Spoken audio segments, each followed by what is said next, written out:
बहुत समय पहले महाराजा विक्रमादित्य अपनी न्यायप्रियता और साहस के लिए प्रसिद्ध थे। उनके दरबार में हर सुबह न्याय के लिए फरियादी आते।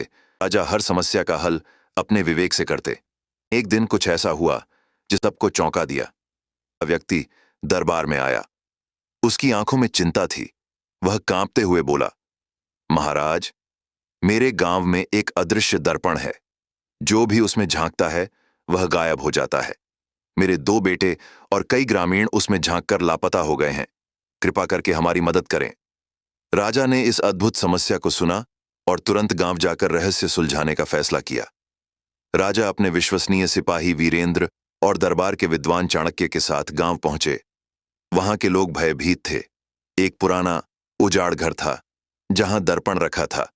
घर के पास जाते ही ठंडी हवा चलने लगी और एक अजीब सन्नाटा छा गया। चाणक्य ने दीवारों पर कुछ रहस्यमय शिलालेख देखे।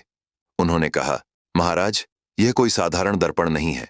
यह काले जादू से बना हुआ है। इसमें झांकने वाला अपनी सबसे बड़ी कमजोरी का सामना करता है। अगर वह हार गया तो वह हमेशा के लिए अदृश्य हो जाता है। राजा ने वीरेंद्र और चाणक्य को बाहर ही रुकने का आदेश दिया। उन्होंने कहा, अगर यह मेरे राज्य की प्रजा के लिए खतरा है तो मुझे इसका सामना करना होगा। राजा घर में दाखिल हुए।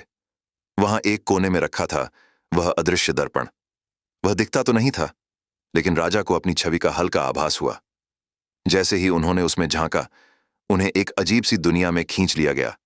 राजा ने खुद को एक वीरान जंगल में पाया। चारों तरफ अंधेरा था। अचानक उन्हें अपने दुश्मन राजा कालसेन की आवाज सुनाई दी।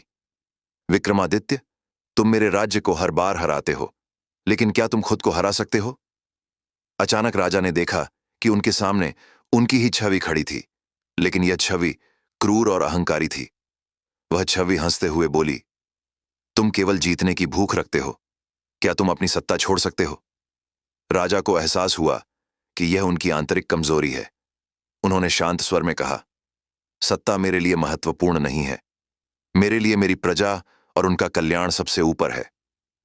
उनकी बात सुनकर दर्पण की दुनिया कांपने लगी। अचानक वह अदृश्य दर्पण उनके सामने प्रकट हुआ। एक आवाज गूंजी, तुमने अपने अहंकार को हराया है, इसलिए अब यह दर्पण तुम्हारा कोई नुकसान नहीं करेगा। दर्पण चटक कर टूट गया। राजा ने खुद को वापस उसी पुराने घर में पाया। जब राजा बाहर निकले तो उन्होंने देखा कि लापता लोग वापस आ चुके हैं।